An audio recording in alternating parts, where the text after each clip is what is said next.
Bismillah. Assalamualaikum warahmatullahi wabarakatuh. Saya Ardiansyah dari kelas 1B di 3 Teknik Listrik, nomor BP 2001 031039. Di sini saya akan mencoba menjelaskan hasil dari tugas 7 instalasi listrik yang materinya berkenaan dengan koreksi faktor daya.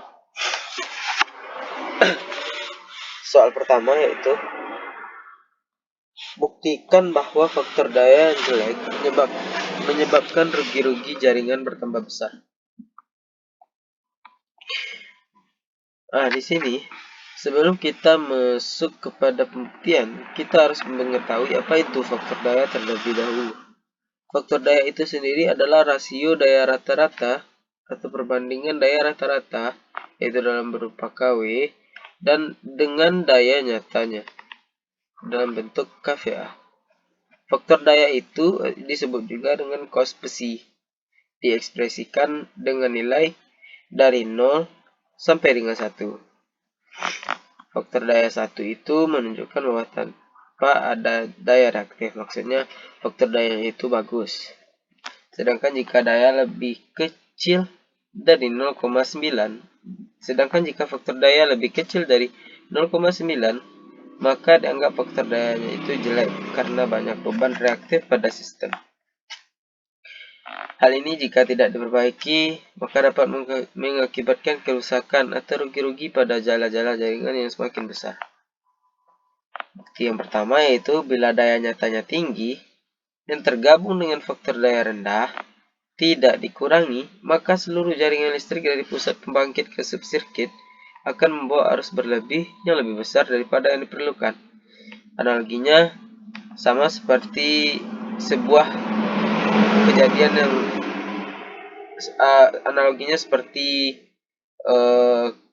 peristiwa air bah. Yang kedua yaitu tagihan listrik akan meningkat karena besarnya operasi faktor daya pada komersial dan industri. Yang ketiga, menyebabkan suhu operasi meningkat, tegangan jatuh meningkat, efisiensi penggunaan energi listrik menjadi menurun. Poin kedua dan poin ketiga ini merupakan buntut dari bukti yang pertama. Artinya berkesinambungan antara nomor 1, 2, dan 3. Selanjutnya nomor 4. Kerugian pengantar ditimbulkan oleh arus yang mengalir pada pengantar tersebut berbanding lurus dengan nilai arus pangkat 2-nya. Sehingga rugi-rugi daya pengantar menjadi semakin besar. Contohnya, jika faktor daya sama dengan 0,8, maka kerugian atas faktor daya ini adalah 1 dibagi kos besi kuadrat. Sama dengan 1 dibagi 0,8 dikali 2 atau 0,8 kuadrat. Sama dengan 1 dibanding 1,56. Sehingga kerugian yang ditimbulkan adalah 1,56 kali dibandingkan bila faktor daya jaringannya sama dengan 1. Nah, di sini jika faktor dayanya kurang dari 1, yang dimaksud di sini adalah 0,8, maka kerugiannya itu akan 1,56 kali dibanding bila faktor daya jaringannya 1. Artinya jika faktor dayanya sama dengan 1, kerugian ini tidak akan sejauh 1,56 kali dibandingkan dengan yang tadi. Selanjutnya, soal nomor 2. Soal nomor 2 itu yaitu bila diketahui bahwa daya nominal trafo 500 kVA, tegangan hubung singkat 4%, total daya yang disearahkan 50 kVA. Tentukanlah yang pertama daya hubung singkatnya. Yang kedua, tentukanlah golongan kapasitor apakah standar, terisolasi lebih, atau dengan reaktor anti harmonik. Pertama, kita harus membuat apa yang diketahui dari soal. Yang pertama yaitu PN. PN ini bermaksud daya nominal sama dengan 500 kVA. Dengan daya yang disearahkan yaitu 50 kVA. Yang kedua, persen V sama dengan 4%. Sama dengan persen Z. Nah, di sini persen V disamakan dengan persen Z ini didapat dari ketentuan hukum Ohm, yaitu persen V sama dengan persen I dikali Z, di mana nilai I itu sama dengan 1,0. 1,0 itu 1 kan.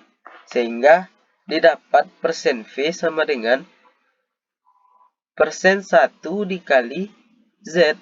Sehingga didapatlah persen V sama dengan persen Z.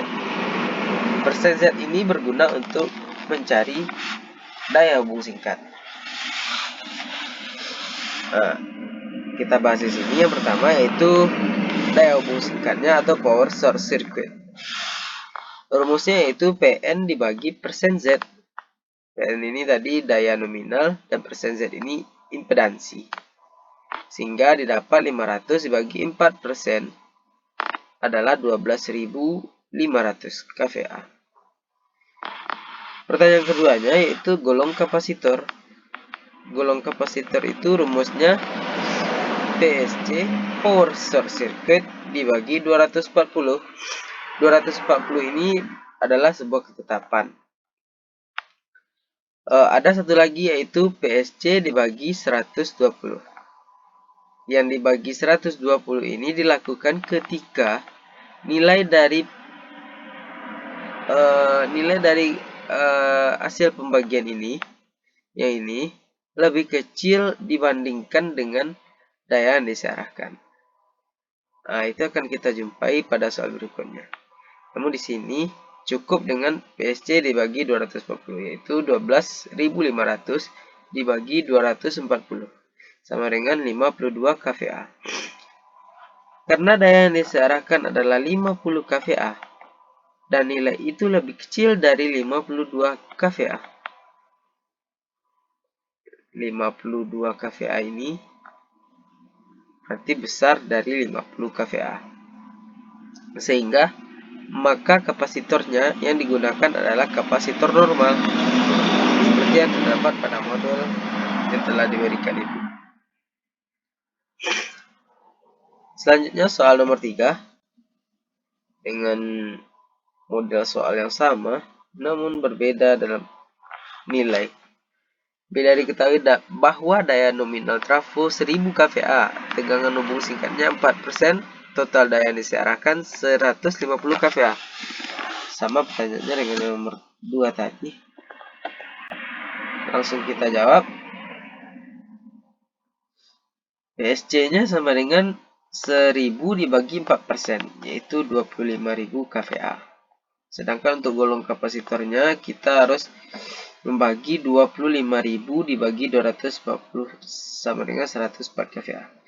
Nah, karena daya yang disearahkan adalah 150 kVA dan nilai itu lebih besar daripada 104 kVA, maksudnya 104 ini lebih kecil dari 150 kVA yang merupakan daya yang harus disearahkan. Sehingga dilakukanlah pembanding untuk golong kapasitor. Sama seperti yang saya sampaikan pada nomor 3 tadi, pada nomor 2 tadi, bahwa untuk PSC dibagi 120 ini dilakukan ketika nilai dari hasil bagi PSC 200 dibagi 240 ini lebih kecil dibandingkan dengan nilai KVA-nya. KVA yang harus dia searahkan, nilai daya yang harus dia searahkannya.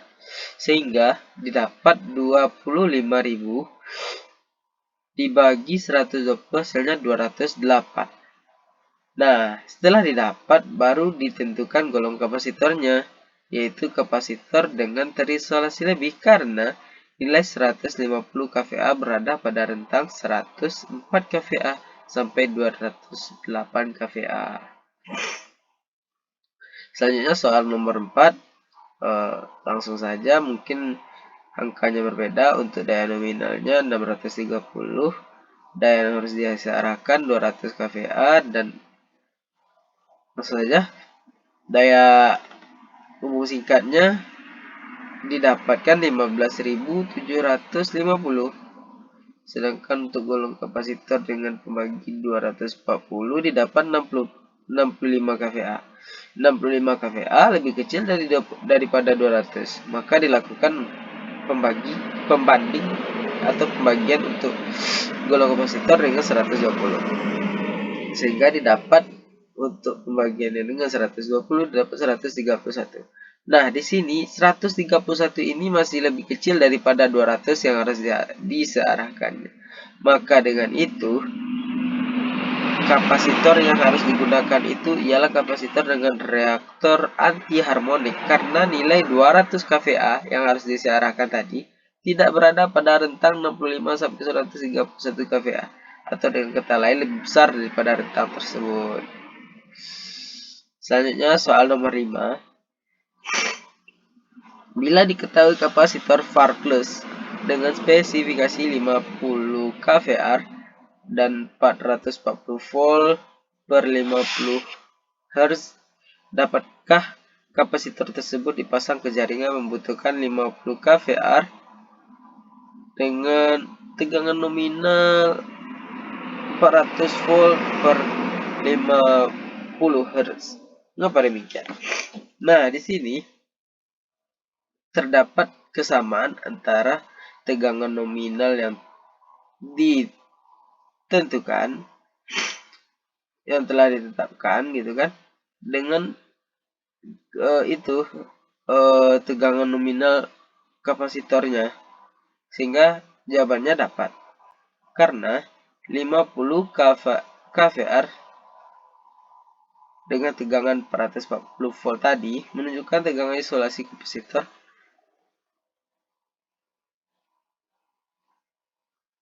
adalah 4, asalkan tegangan nominal jaringannya adalah 400 volt. Konsekuensinya, semakin tinggi tegangan isolasi kapasitor yang dipasang, maka dari segi ekonomi, harga kapasitor semakin mahal.